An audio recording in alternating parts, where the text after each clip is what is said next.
Okay, members of council, please take your seats. Call this meeting to order.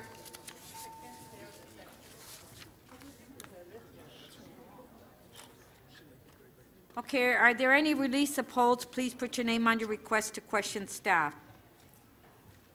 Come on, we want to get out of here.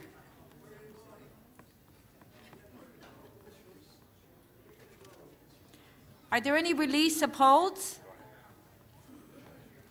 Okay, members of council, I have reviewed a number of additional urgent motions to be added to the agenda, and I will not be accepting any further motions without notice at this meeting. I'm cutting it off. Okay. Members, hold on. Okay, members of council, I'd like to welcome the grade 5 and 6 students and teachers and parents from St. Aidan's Catholic School, Scarborough, Ward 22, and Councillor Karygiannis' ward. Welcome. Their teachers are Karen Ratchapo and Aaron McTurman. Parents Christina Castro and Jennifer Jovan. Students need to depart council chamber by 2:10. So welcome, students. Councillor Karygiannis, did you want to say something? Madam Chair, I just want to say thank you to yourself for accepting the students, and thank the students for coming down. We certainly had a great day. They learned everything about municipal government and other governments, and I think they're probably one of the smartest classes that we have visiting here today, this very moment. And I want to thank them for being here and their teacher. Have a good trip back up. Thank you. Thank you.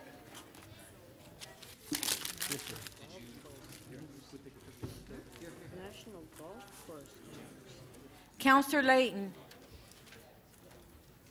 Councillor Layton. Councillor Layton. Thank you very much, Madam Speaker. This is to introduce a motion without notice on a Kensington Market restaurant study. On favor, carried. Councillor Grimes. Thank you, Madam Speaker. I have two, one for 74 38th Street. It's going to T-Lab, and the deadline to appeal is February 27th.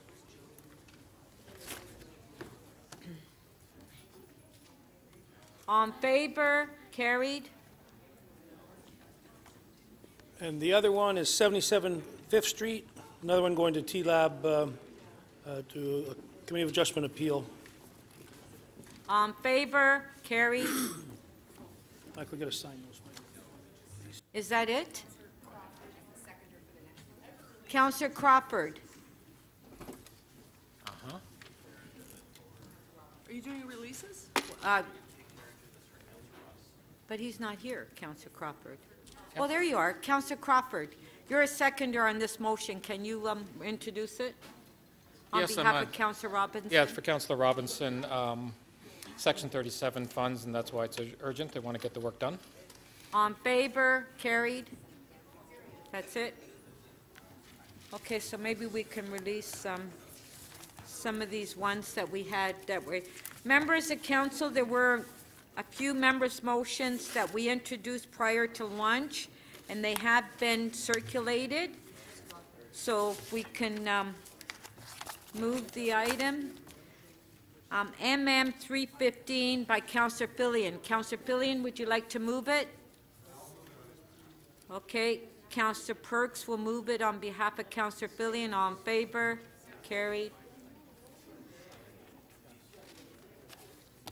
Another one by Councillor Fillion, MM 316, seconded by Councillor Perks. You'd like to move it?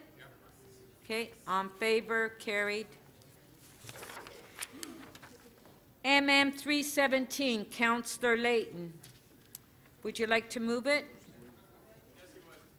It's the women's shelter at 348 Davenport. You'll move it? Thank you very much. I'd like to move this motion. Will allow to accommodate more additional beds within the new shelter at 348 Davenport. Thank you. On favor? Carried. MM 318, Councillor Cressy.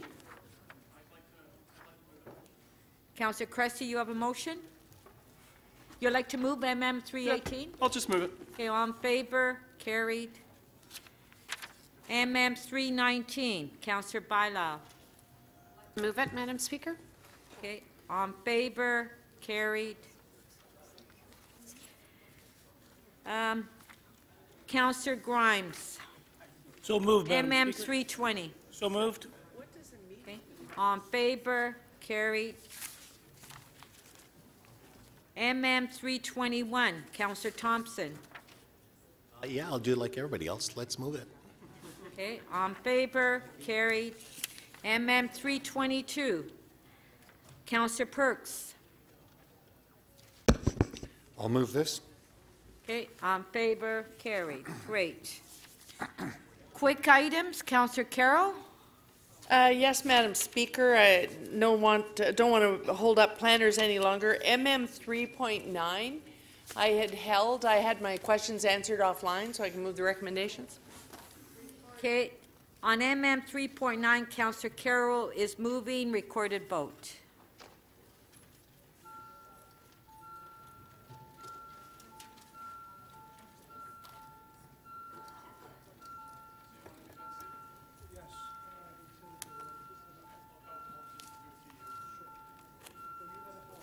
Councillor Wong-Tam, please, and Councillor Crawford.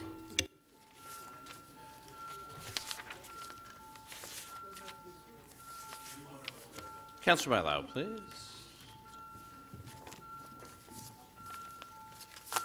Councillor Robinson, when you're seated, please.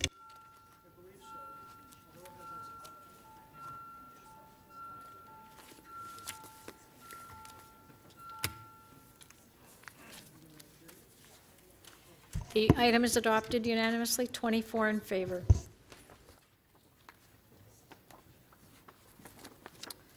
Councillor Cressy, quick item. Yes, Speaker. It's a quick item. This is on page 8, item MM 3.2, Data Governance in Smart Cities. Councillor Holliday had asked me to hold it as he has a tiny amendment that we're comfortable with, and so if he wants to move the amendment, then we can vote on it. Okay, Councillor Holliday, you have an amendment. Yes, Madam Speaker, there are two parts to the amendment, and that is just to give consideration to the Ontario Information and Privacy Commissioner and get some reporting on that, and also to look at the framework and governance model to make sure that we are looking at as much data as possible within the law. Okay, so on MM 3.2, Councillor Holliday has moved the amendment. All in favor? Carried. Item is amended. Recorded vote.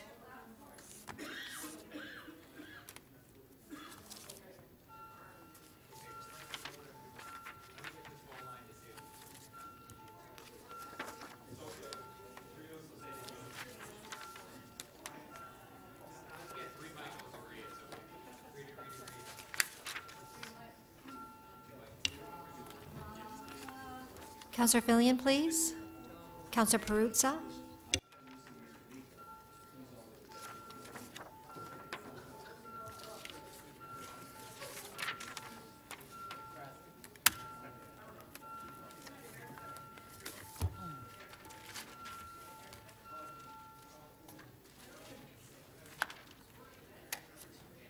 The item is amended, carries unanimously, 24 in favor. Okay, thank you. Councillor Carroll.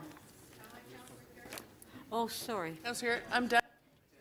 Councillor Fletcher. Councillor Kara, Green for the day. I'm sorry, I'm It's sorry, okay. I'm sorry. All right. I'm Councillor sorry Davis is again, I'm gone. sorry again. Okay. So now I'm getting mixed up with Councillor Carroll, but all women look the same, so that's okay. I just wanted to ask Council to welcome the grade 5 students from Jackman Junior Public School here with us today, and they're located in Ward 14, Toronto Danforth, and their group leader is Sarah Cheng. So welcome, students. Welcome. Luckily, we caught the mayor outside his office, so they were able to have a lot of great questions in their grade 5 civics class here today. Thank you. Thank you. Welcome. Okay, so we'll go back to the agenda, page 3, PH 2.5. Councillor Bailao, you held the item down. Speaker, I just want to be very brief on this and ask councillors to take a few minutes and probably skim through the report. We had an opportunity to have a presentation and discussion at committee, and there's a lot of good information, a lot of it that many of us are listening to and hearing from our residents day in and day out. But this will inform the discussions that are going to start in a few weeks about our Housing Opportunities Plan. We're going to be reaching to each and every one of you. Hopefully you'll be able to participate. We want the participation of all the councillors. We want the participation of Torontonians in planning the next housing plan. And this is important information. This is a report that was commissioned, a third-party commission that has relevant information that we hope to inform the next 10-year housing plan. Thank you. Councillor Thompson. Yes? Oh. You had your name there. Not sure why. No? Okay. On the item, on favor, carried. Page 3, PH 2.6. Councillor Layton, you held the item down? Yes, thank you very much. I don't have any questions for staff. I have a motion, though, and that I'll speak to briefly.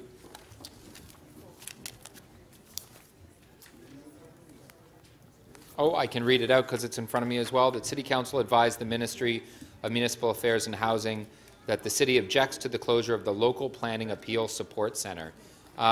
The report very clearly outlines that this new local planning appeal body has an enormous backlog, but something that just happened last week, so I think that's maybe why it didn't make its way into the recommendations, was that one of the central tenets of the new LPAT was that it be more accessible to our communities. Community organizations could participate in the process and not feel like they had to walk in with either a degree in planning or $100,000 to pay for planning lawyers. And so one of the things that was done at the LPAT that to improve public access over the OMB was this notion of a local planning appeals support center where individuals and resident groups could go for support in preparing their case and heading to the LPAT. Well, out of nowhere, last week, just as this agency was getting up running, it was cut. Not only cut, it was eliminated entirely. And if you go to their website now, it says, well, in about a month from now, 2 months from now, we're just not going to exist. And it sends us right back to a state where unless you have a planning degree or $100,000 to pay a lawyer, our communities do not have access to the appeal body of the province. And that is critical. That is what we fought for. Think about all the petitions you signed to close the OMB. Every time that you got up at a meeting, and I know I was at least 3 dozen meetings that Councillor Matlow got up and said, down with the OMB, and that Councillor Perks got up and said the same thing that Councillor, I wasn't at those meetings with you, Councillor Robinson, but I'm sure you said it, because we've all said it here. And one of the main reasons was not only that they made poor decisions, but specifically that people didn't have access to decision making. Well, they're right at it again. The province has cut the legs out from under the mechanism by which communities will gain access to decision making. And so I just wanted to add this in to voice our displeasure. Thank you. We do have a question for you, Councillor Robinson. 3 minutes clarification. Yeah, just very quickly, do you think the centre would have actually lessened the David and Goliath effect for residents and ratepayers associations? I do appreciate that question. I think it would have. You know what? I actually don't know if it was, because it's only been in operation for a couple of months. So I have no idea whether or not it would have served that, but I know it was there for that purpose. And if I'm sure you've been to the OMB with a community and had to go to them and say, well, unless you can raise some money, you know what? You should probably settle for something that none of us want.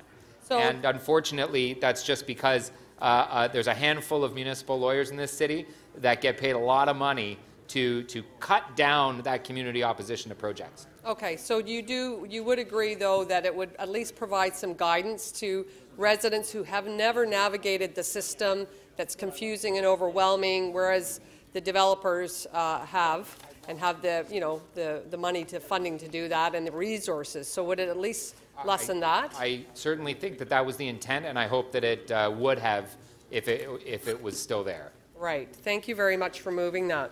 Thank you. Councillor Coe, are you speaking on this? I'm speaking No? to the motion.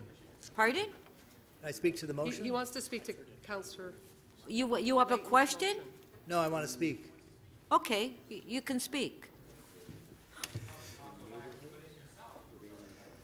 Yes, thank you. I want to, again, stand up to commend the councillor for moving this and pointing this out, because talk about history in the Ontario Municipal Board, I think a couple of decades ago I moved a motion to eliminate the OMB.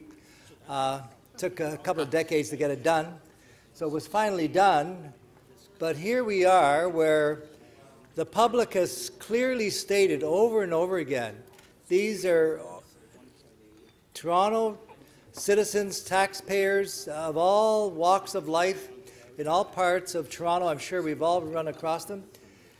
The system of dealing with an application, a committee of adjustment matter, a development application, you really have to be a Bay Street lawyer to navigate the system. There were some improvements made, but here this is a retrogressive step where they're taking away something that was put in place basically to make it easier for ordinary citizens to be heard and to basically present their case to some higher body so that they could maybe have a little bit of say in their neighborhood. So what this does, this slams the door shut in their face again and says, we don't want to hear from you. You have no place in the planning approval process that's going to affect your neighborhood. That's what this does. They've shut down this resource center, which basically meant that people who didn't have a law degree or didn't have a master's degree in planning could actually understand the mumbo-jumbo that's associated with planning processes. So here we go again. We're going back to where this is a closed shop for people that are in this insiders club that the councillor said are in the business of planning our city. And the public is shut out because of the language, because of the complexity, because of the money it takes. I mean, the amount of money that it takes to basically be heard about a local planning issue is just preposterous. That if we can't give people a bit of help to essentially navigate the system. And so where do they go to? And I know some of you are in the same situation I'm in, where I've got about 100 development applications. I could probably use one of these specifically for my ward. Now, where do I tell people to go to get help? Well, you can get pro bono work. Try and get pro bono work in planning. Impossible. So now this has been done, again, in the dark, without consultation, without public notice. The media has not even noticed this. And we at least have to speak out and let the public know that this is wrong. And it's a door being slammed in the face of the citizens of Toronto who, as taxpayers, deserve to have a system that they can at least understand, never mind perhaps participate in. Now there's another closing of the door in the public's face, and this is downright outrageous that they did this. And I support the councillor's motion. Thank you. Councillor Matlow. I want to thank Councillor Layton for bringing forward this motion to state Council's position about how much we reject what Premier Ford is doing with respect to providing even the closest thing we've ever had to an equal playing field for residents when it comes to unfair and unreasonable development applications. Years ago, Councillor Wong Tam, where does she sit now? Councillor Wong Tam and I brought forward a motion that was strongly supported by this council to support the abolishment of the Ontario Municipal Board. And we worked really hard, along with several community members and several of our colleagues, to convince the previous provincial government to make significant reforms to the appeals body. They abolished the OMB, they created the LPAT, and along with the creation of a body that, I'm sorry, Paul, the creation of a body that actually is more of a genuine appeals body that doesn't allow for de novo evidence when it actually acts more like a real appeals body now and allows us more control over our secondary plans and our official plan. There was one thing missing that I think was really important. Every time a big developer goes to an appeal, they've got a well-financed organization. They've got deep pockets. And the average resident isn't able to fundraise to the extent that they're able to have the same kind of representation. Doug Ford has now taken that away. And there's a trend here. What he's doing with the LPAT is the same thing that he's doing with what he wants to do with our subway lands and the air rights, and what he wants to do, or what he would have liked to do with the Greenbelt. There's a trend here where developers that contribute to his campaigns are getting rewards. And that's not the way that our government should be working. I'm really concerned about that. I see a trend happening. We should not have a government that is there representing developers for the developers, on behalf of the developers. I'd prefer a government that's there for the people, advocating for people and representing people. And unfortunately, the development industry is successfully buying their way into the government's favor, and this is one example. What I'm concerned about next, of course, is what reform to the OMB, to the LPAT, will come next that they want to get rid of. And I think that we need to be vigilant, and that we need to be advocating on behalf of our communities. Thank you. Councillor Wong Tam.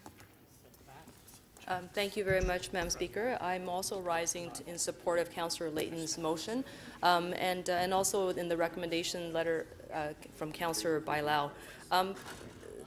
So much has already been said by Councillor Mallow as well as Councillor Layton. I would just only echo some of the sentiments and recognize that we are in a massive fight regarding the future of the City of Toronto. I said it earlier in my remarks with respect to the proposed items to the growth plan for the Greater Golden Horseshoe and these introduction of the PEZs and the interference with the Municipal Comprehensive Review. Much of the fate of the city and how we build and plan our city is under attack. And I think that this is happening incrementally. Piece by piece, the dismantling of the powers of the LPAT, as well as perhaps going back to the OMB, or perhaps taking away land use planning powers from the City of Toronto. This is all a coordinated and orchestrated, very, very stealth movement that is taking place. And we cannot defend the city's interests or our neighborhood interests if we don't take a coordinated approach and a stronger stand in how we respond to the provincial government when they do attack the institutions that are created to support local planning and decision making. And it's important to note that, of course, much has been said by a number of colleagues and those who are actively reviewing land use planning matters. But, and this is the big piece, the City of Toronto municipalities are under attack. And this attack is coming from unfettered, rampant development that's unsustainable, that is not responsible to local neighborhoods, that is going to take a big piece out of the heritage and cultural fabric of the city. And even though it is coming at us incrementally, and we are responding because they're putting initiatives on the table, just like the last report that we debated, unless we rise, and it may not be today, but it has to be a stronger response than we have had. Ontario Place will be gone. The subways will be gone. The Greenbelt will be dismantled. It is coming, and you can see it piece by piece. I love this city. I know you love this city.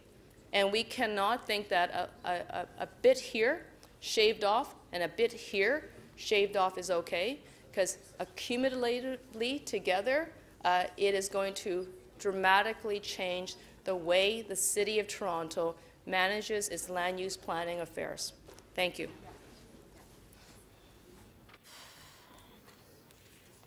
Councillor Robinson. Thank you, Madam Speaker. I'll just take a minute to echo some of the comments that have been made and just to say how important Councillor Layton's motion is. I think it's one of the most important motions we're dealing with today, quite frankly, because it's about the future of our communities that we represent. So many of us actually wanted to see the OMB fully abolished. I certainly did, given the impact it's had on the neighbourhoods I represent. That didn't happen. We got a reformed body, the LPAT, and one of the good things that came out of this was the Local Planning Appeals Support Centre. And now this is being taken away. And this is all about facilitating and helping regular people navigate a very complex system and very complex processes.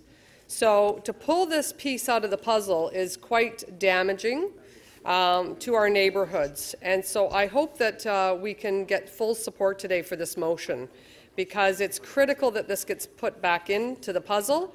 It was, as I said, one of the great outcomes. We didn't get it fully abolished, but it's, the LPAT is here to stay.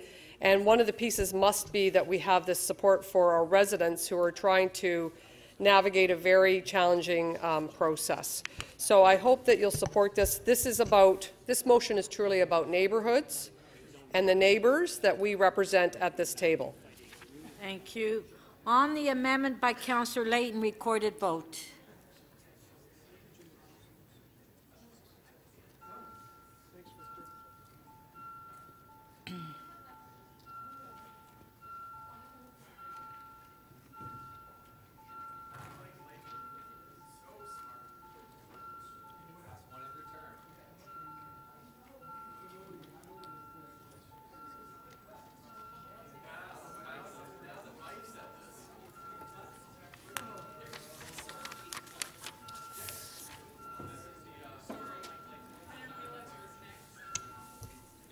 Councillor Matlow, please.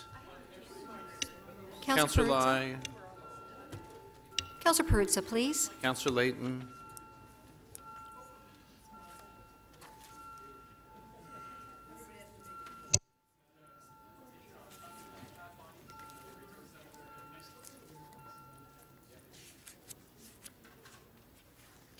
The item carries unanimously, 25 in favor. Item as amended, on favor, carried. Page 5, SC 3.16, Councillor Carroll, you held the item down. Staff? Okay, go ahead.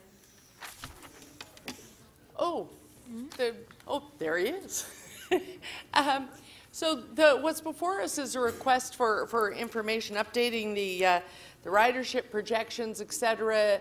It employs pretty much every major staff member, about $1 million worth of bureaucracy to compile this report.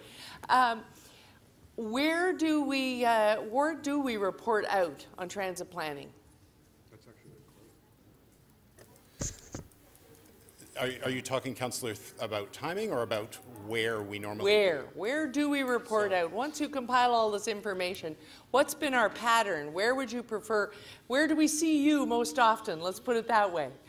So, through the Speaker, we normally report our to Council through Executive Committee on Transit Matters. And then wherever it should go from there, Executive can disposition it there or else send it back for more work, that sort of thing. That's been the pattern up until now. That is correct. Thank you. Those are my questions. Okay. Move the item, Councillor Carroll? No, I have an amendment. Okay, go ahead. Okay. And I'm sorry that I didn't realize this was the next item, so it's not typed out, but I can very easily read it for folks. Let's go ahead. Does the staff have her motion? Just typing it?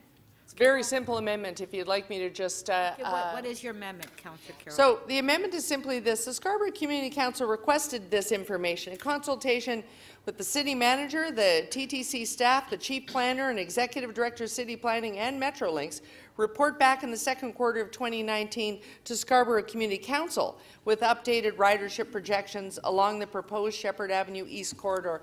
Madam Speaker, the amendment that I presented in writing is simply that this be reported back to Executive Committee. That is the pattern. Transit is a citywide matter. It's not a community council matter. We generally, if we're going to incorporate that many senior bureaucrats into a report, then we are talking about something of citywide concern.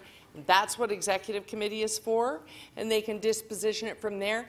I'm also adding, Madam Speaker, that it should be in the third quarter of 2019, not the second quarter, because, as you know, we're having kind of a quiet time here in March, but come April, come May, we are going to have a very, very busy agenda in Executive and, I dare say, all the standing committees. And so I've simply moved it along to give staff the time to prepare this update and to put it on the agenda at a time when it can get due consideration. So I'm simply amending it third quarter of 2019 to Executive as opposed to the local community council. Those are my comments, Madam. Thank you. Okay, so on the amendment by Councillor, amendment by Councillor Carroll, it's on the screen. On favor? Carried. Item as amended, on favor? Carried. Page 5T 3.3, Councillor Matlow. Councillor Matlow?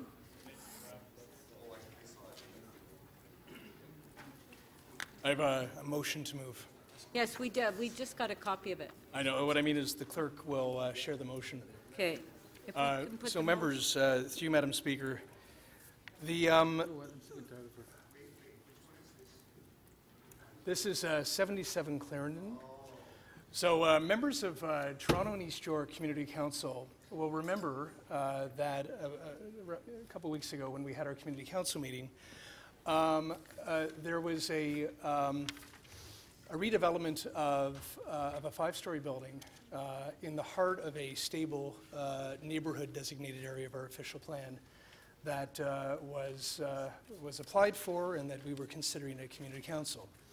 And I want to acknowledge the chair of community council along with the preponderance of the members for taking a leap of faith in me to be able to really work towards arriving at a reasonable place.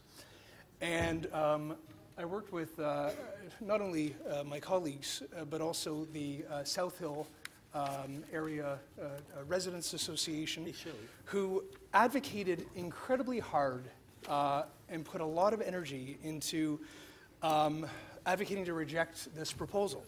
And the reason that they advocated to reject this proposal is because they have significant concerns along with their neighbors about any new precedent that would increase the height going up and up and up in the neighborhood. Now, there are grandfathered buildings right in the heart of South Hill that, I'm sorry, Madam Speaker, if I could just ask for a little more quiet. Yes, Councillor Carroll, please, and Councillor Karygiannis. While Councillor Matlow is speaking. Yes, I know. Okay.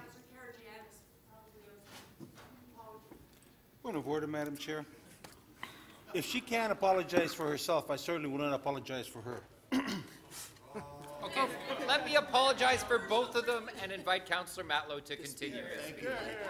On a point of personal privilege, Madam Speaker. Yes, Councillor Carroll. On a point of personal privilege, Madam Speaker, I believe I did just apologize and said that I was answering Councillor Karygiannis' questions. He might want to join me. Madam Speaker, and she continued to say a point of privilege that I need to apologize. That's not the way it works. If Councillor Kelly Sherrill does not know protocol, maybe she should need to read it. Please. The thing is, Councillor Carroll, when you were speaking this morning, you asked for silence when you were speaking. Councillor Matlow is speaking, and you should not interrupt Councillor Matlow. So please, let's continue. Councillor Matlow, you're on the floor. Madam Speaker, the South Hill residents, as I was saying, have had very legitimate and really significant concerns about the height precedent being an issue right in the heart of a stable neighborhood where the majority of homes are single-family dwellings, and they don't want to see heights just increasing, where we do have grandfathered, higher level buildings in the heart of the neighborhood. So they fought very hard to reject this proposal, and certainly my job as their representative is to reflect their concerns at Community Council. And so Community Council recommended to reject this. But that's not where the story ended. We also worked very hard in good faith with the applicant to arrive at a resolution that the planning staff and the applicant and the residents could live with. This has not been an easy process. There have been a number of early morning, late night conversations, back and forth, but we arrived. And what I'm putting forward is something that our planning staff endorse, the residents support as a resolution, and the applicant agreed to come down significantly on the height to address the concerns of the community. This is a situation I wish that could have been avoided in the first place. But I really want to acknowledge, when grown-ups, when well-meaning people decide to arrive at a solution, and the solution is the goal, and the object of a win is not about defeating the other, but actually arriving at a resolution that all could at least accept as admittedly imperfect but perfectly workable, then we arrive somewhere and we can move forward. What the community and I recognize is that with a positive planning report for the initial application, our chances, I think now we can say, now that we have an agreement, were very, very slim, if perhaps none, to be successful at an appeal hearing.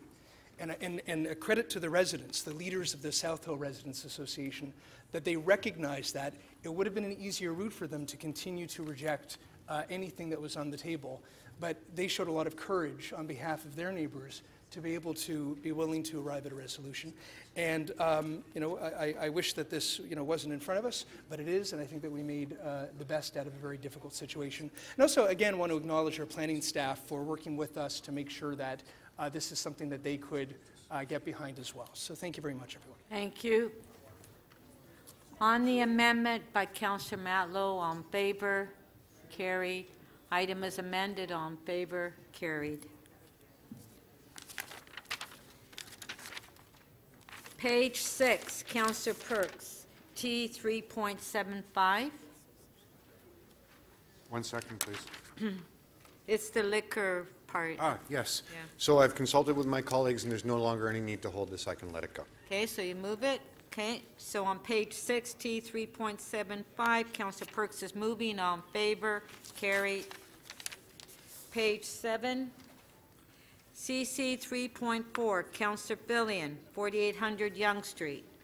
Yes, there's a confidential attachment that's been circulated. This is some very minor refinements to the staff report, and the changes are supported by both planning and legal staff.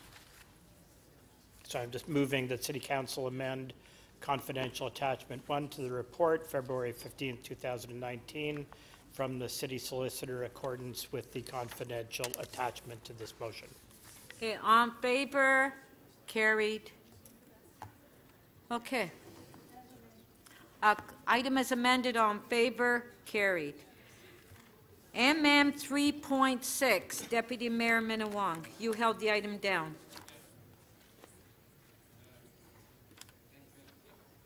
Sorry, just 1 sec.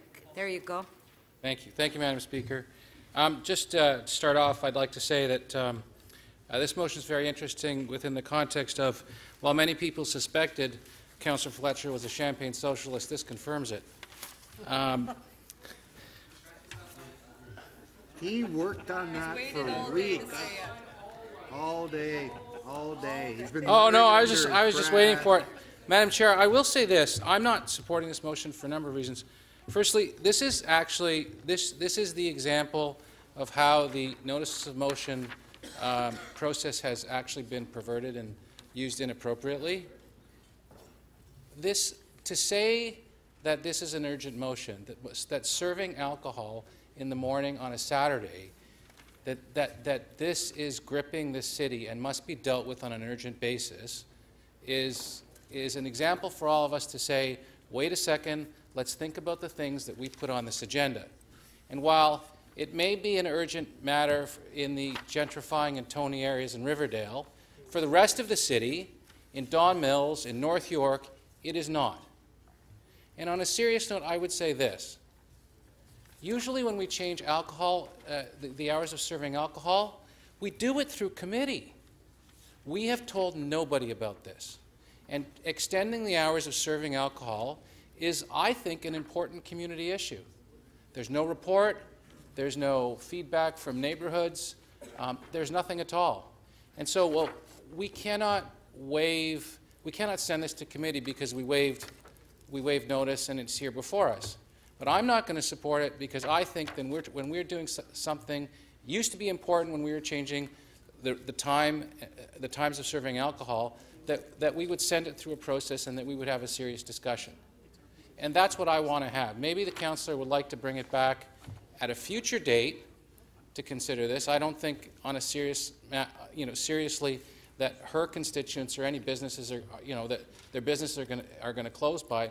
But I think actually we shouldn't deal with it here today. It should go through a proper process, and the councillor should go to the proper committee and present it there. Thank you. Councillor Fletcher to speak. I'm just going to say, Speaker, that this is, since the province changed the purchase hours for wine and beer in grocery stores to 9 a.m., it just seems very unfair that small business, a small restaurant serving brunch on the weekend can't take advantage of an earlier time. So we don't have the right to do that, but we can ask the province. It's a fairness issue for me. You can buy marijuana, you can buy a bottle of wine, but you can't at the same time go and have a glass of wine at a restaurant for a brunch. So it's pretty simple, and I do hope that we can not spend a long time, which we would at committee with a lot of clerk's time, reporting, but simply do this here today. And I do take, there's a lot of brunch places everywhere. There's lots of people that are serving meals that start their businesses early in the day, and they end early. They never need the 2 o'clock time. They never need a 4 o'clock extension because they're finished. They're finished at 11. Sometimes they're finished just after supper. So we're missing a whole number of businesses that also need some help in these difficult times. And that's what this is for. Thank you. I hope you'll support it. Thank you. Councillor Cole. Thank you, Madam Speaker. I know when I looked at this motion, I said this is not something that's going to take a lot of debate. It's about mimosas. And I mistakenly thought mimosas were like samosas. I didn't realize it was an alcoholic drink, really, until I talked to my colleague here. So I really didn't know that. Sorry. Knows all the names of all the drinks. Did you know that, Madam Speaker? No. No. Italians don't have mimosas. I know that. We don't. Never heard of it. We should have samosas 24 hours a day. Anyways, what it did bring to mind, though, is, and I can see the councillors talking about the fairness, and the change in hours to match the marijuana laws was done without any consultation either. They just changed that overnight. You can have marijuana in the morning. You got to have your. Now we're following suit in terms of the alcohol extension, which is based on the marijuana extension hours, sale hours. The only thing is sort of, when I looked at it and talked with my colleague here from North York, is sort of touched a nerve with me because I've been having some serious issues that the Speaker knows full well. And that is that we as local councillors on behalf of our communities have virtually no say in the operation of licensed premises. That's right. They are like a law unto themselves. And I've got a couple recently, and the Speaker knows full well what I'm talking about. I have 2 serious gun incidents, shootings, coming from licensed premises. I've got the police in 13th Division working furiously trying to deal with the shootings occurring around these licensed premises. We've contacted the AGCO. Well, that's like contacting the man on the moon. They're never going to do anything because they seem to be always understaffed, disinterested, never return calls. So when I see this extension taking place, it's not that it's going to really be the end of the world, but it's all part of the community basically, and the local councillors and city officials have any kind of controls or levers over licensed establishments when they don't behave properly, because 95% of the licensed establishments don't give us any trouble. But it's the 5% that, again, they're hangouts, they're doing drug dealings, because where there's guns and shootings, there's drugs, guaranteed. So I thought I could get our municipal licensings to work on this, and I have them working on this. We've contacted the AGCO about these premises. We've contacted the police. So it is just very frustrating for the community to say, how can that place operate when there's people with guns shooting outside the premise, when they're selling drugs inside the premise, outside the premise, and they have a liquor license and you can't do anything about it. Now here we're going to say, well, let's extend the hours so they could come and start drinking 7 o'clock in the morning or whatever this thing here says. They got to have their booze at 9 now. No, it's water. What about in World Cup here? Yeah, be careful. You know, the thing about it is that it's not just about this particular motion. It's about the fact is that it represents the lack of, you know, norms of behavior for these people that have these licenses. They can terrorize a whole strip plaza because one bad actor where the drug dealers hang out and where the guys with guns hang out, and you can't do anything about it. And the poor police officers are running around trying to do something, costing them all kinds of hours, and they have no way of dealing with these people. And if they ever do catch them, as you know, Madam Speaker, they've got to go undercover. And they may be undercover for 6 months to catch one bad actor. And then they go to court. You think the courts take this seriously? They say, oh, well, you know, the owner of that premise, he's not responsible for the drug dealing and the gun runners in the restaurant and the bar. So it's not his fault. So who are you going to punish? Because, you know, the owners, and I've had the case, I've told you, on Oakwood Avenue, Madam Speaker, where they found a gun taped to the back of the toilet. Thank you. Your time's up. Thank you. I know. I know. You're bringing back bad memories for me. Naming all these places that we... Okay. Are there any more speakers on this? Speak? Yeah. Mayor Tory. Madam Speaker, I hadn't planned to speak on this, but I guess a couple of things have come up that I just thought I would address, but also then indicating that I'll support the motion. First of all, the whole notion that we're sitting here, and this speaks indirectly to the point of the Deputy Mayor, the whole notion that we're sitting here having a discussion about a motion which, when you look at what it says, it just asks somebody somewhere else in some other government about our rules that we apply in our sophisticated, large City of Toronto as to these kinds of questions, to me is the most ridiculous part of all of this. I mean, that is a regulatory relic that speaks to days gone by when there were these kinds of province-wide rules, and that probably is a real issue here. I do want to associate myself with some of the remarks of the Deputy Mayor in the context of us having to do a better job going forward of things that just sort of appear here, relative to the priority that they represent, relative to the urgency that they may represent.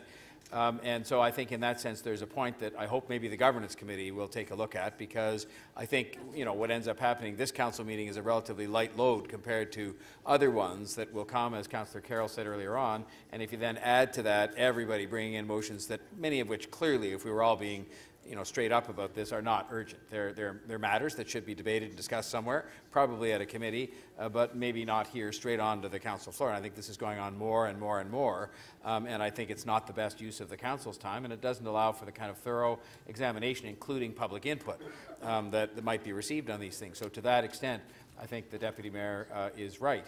I will say this, that this short debate we're going to have here about this far exceeds any debate that was held at Queen's Park before they changed the rules of the sale of liquor. There was no discussion of that. I suppose it was done in one of those secret meetings that they are able to have up there under the parliamentary system, and just by fiat, somebody signed a piece of paper and said, that's it. So to come to why I would support this, however, it does raise an issue of fairness for those. I mean, if I can go at 9:30 on a Sunday morning and buy a bottle of champagne and buy a carton of orange juice at the convenience store next door and mix myself up a mimosa, not a samosa, Councillor Cole, but a mimosa, then it really is putting at a disadvantage people who work terribly hard and who are open on Sunday mornings at 9 o'clock or whatever to serve brunch, and they can't serve this drink to people who might want it. And so I think in that sense, that's where I would depart the company, since this motion is now on the floor, for right or for wrong, with Councillor Menon Wong, and we'll vote for this today, acknowledging it's only a request to a province and to an agency of the province who may tell us to get lost. But I think it's a very fair point. It's a very fair point, and I think it is something that I think the people who are working hard in a low-margin business called restaurants and hospitality would appreciate us raising this fairness issue, as would, I think, many people who would just like to get one of these. Finally, I didn't know who to issue this challenge to, and maybe it should be the Deputy Mayor, just so that he can get practiced up at this. The actual, this is a little-known fact that people won't know here, but the original name of the mimosa, which would have been easier for Councillor Cole to deal with, was Bucks Fizz, and I wanted to challenge the Deputy Mayor to get on his feet and say Bucks Fizz 5 times fast and see how that ends up. The drink was then, as Laura has it, popularized by Alfred Hitchcock. I have no idea why that's relevant. It probably isn't. I have no idea what it means that Alfred Hitchcock popularized Bucks Fizz, but I just thought I would put that on the record, and I will vote for Councillor Fletcher's motion, because at least we should get Queen's Park thinking about this, even though they should, in my view, have no say over it. We should have the say over that kind of stuff right here in this room at City Council. Thank you, Madam Speaker. Okay, on the motion, recorded vote.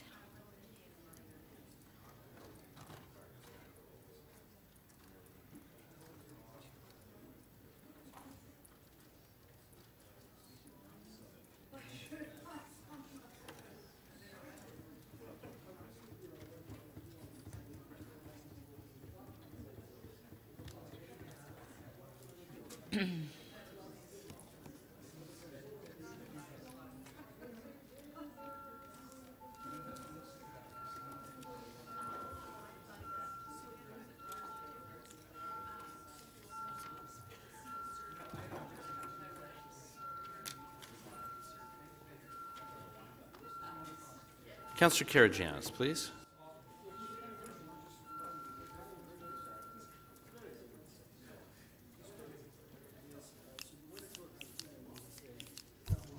The motion carries 18-8. Okay, MM 3.7, Councillor Holliday, you held the item down. Do you have questions to staff? I do. Councillor Perruzza, please.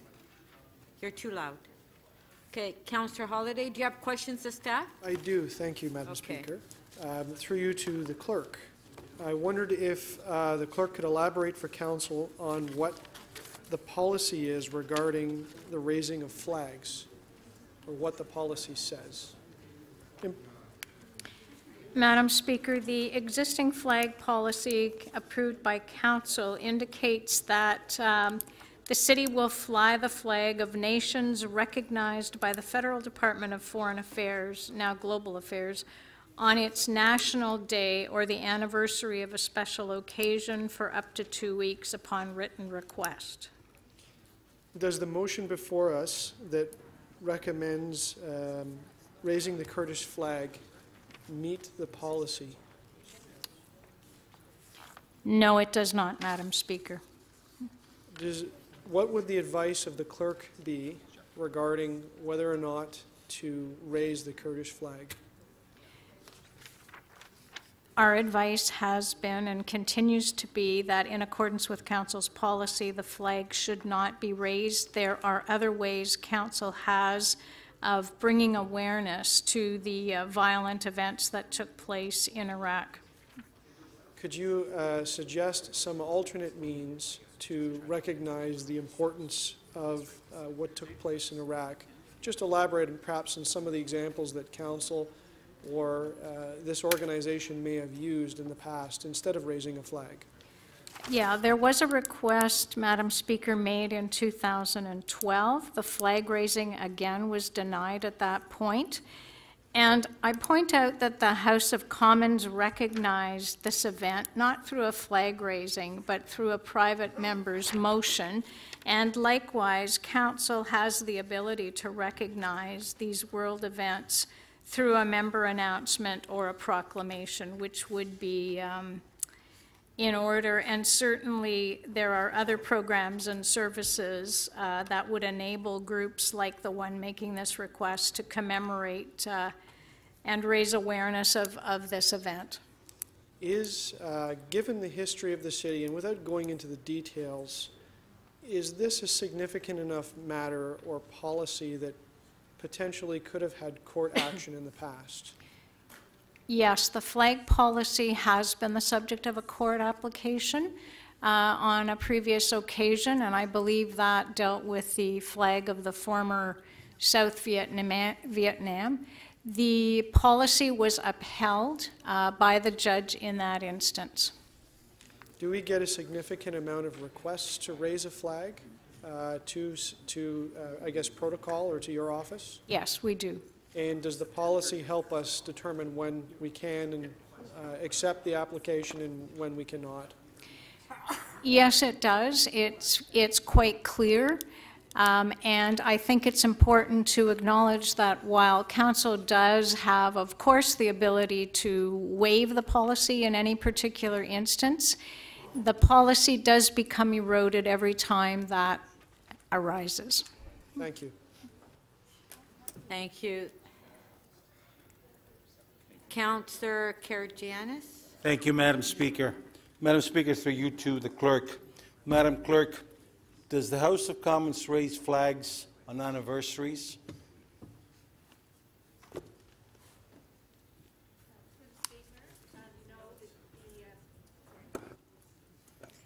Through the Speaker, the House of Commons themselves do not raise flags there.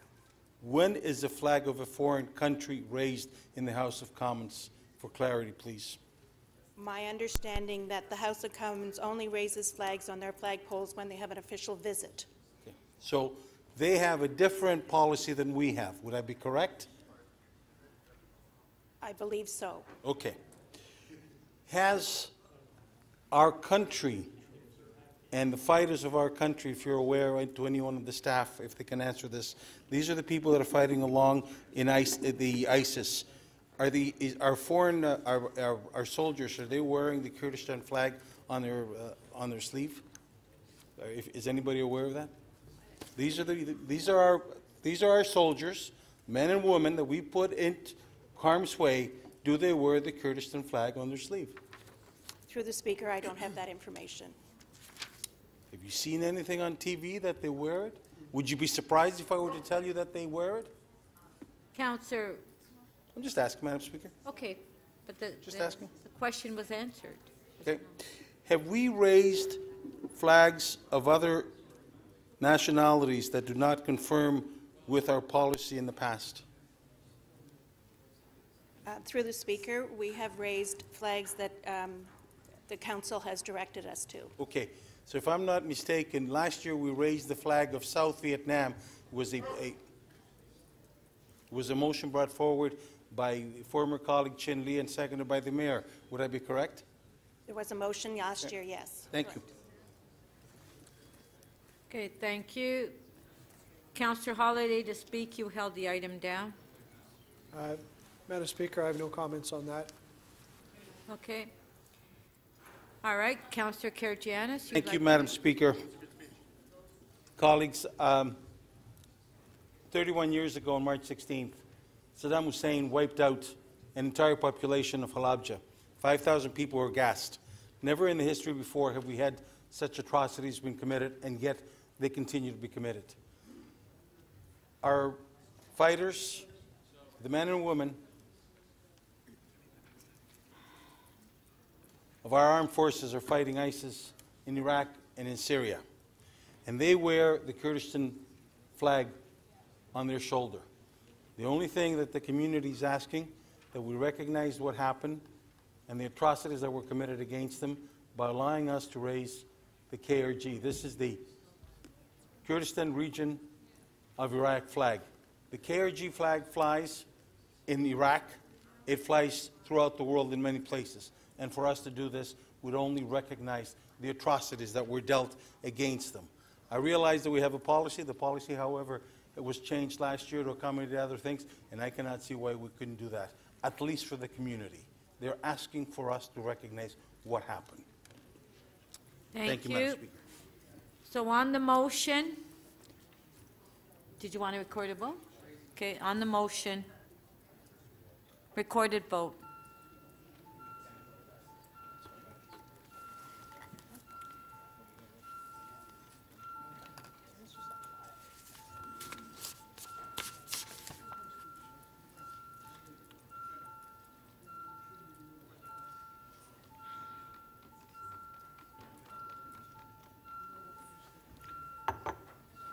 Councillor Layton, when you're seated, please.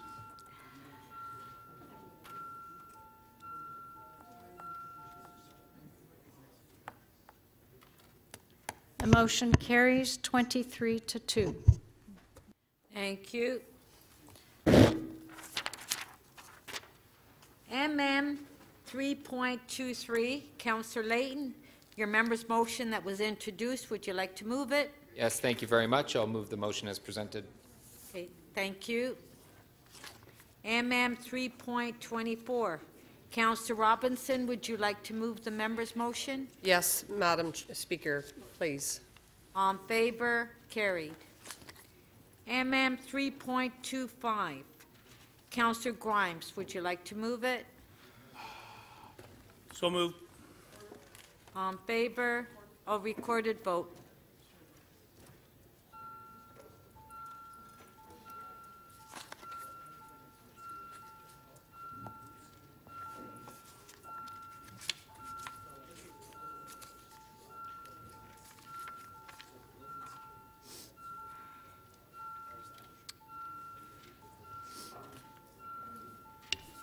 Councillor Perruzza, please.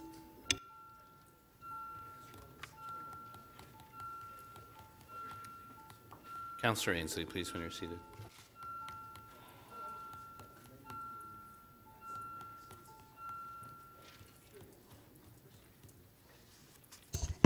The item carries 23 to 1. MM 3.26, Councillor Grimes, would you like to move it? Yes, I would, Madam Speaker. Recorded vote.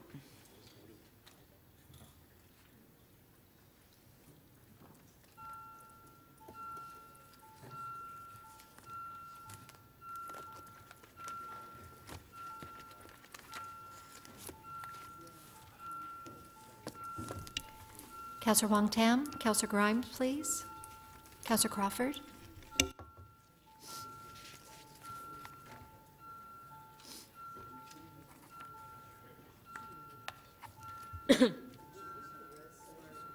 Councillor, you need to be in your seat when you vote. You need to be in your seat.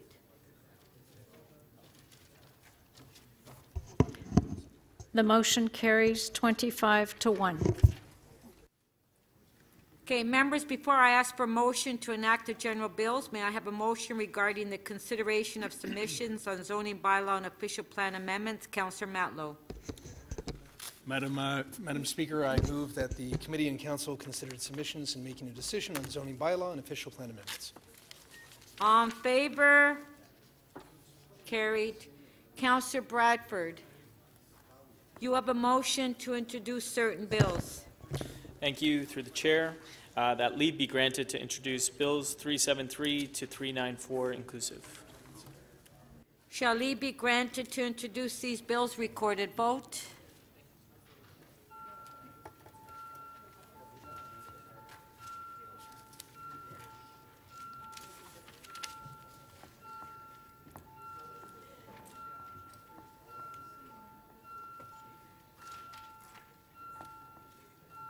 Councillor Perruzza, please.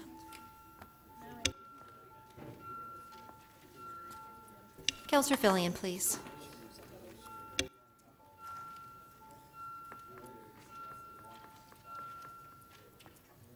The motion to introduce the bills carries unanimously, 26 in favor.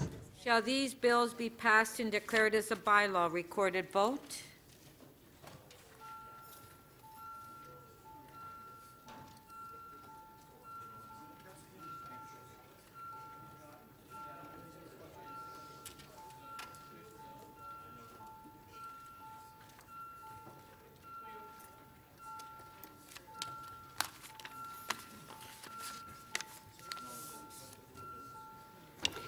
Councillor Pasternak, Councillor Grimes.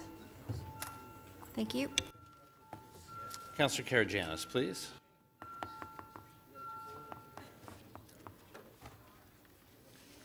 The motion to enact the bylaws carries unanimously, 26 in favor. Councillor Perruzza, you have a motion to introduce the confirming bill.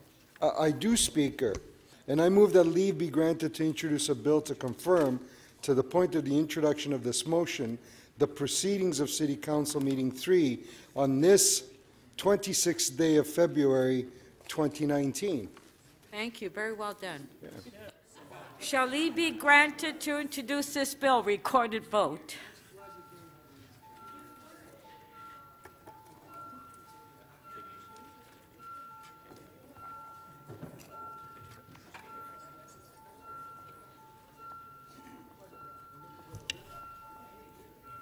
Councillor Fillion, Councillor Perks, Deputy Mayor. Councillor McKelvey, please. Councillor Perruzza, thank you. The motion to introduce the confirming bill carries unanimously, 26 in favor. Shall this bill be passed and declared as a bylaw? Recorded vote.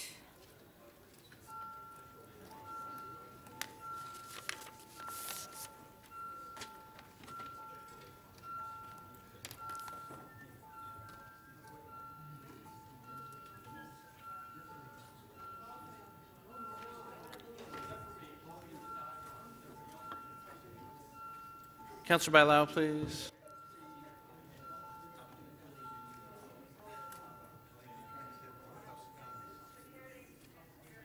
The motion to enact the confirming bill carries unanimously, 26 in favor. Okay, thank you to staff. Thank you to members of council. Meeting adjourned.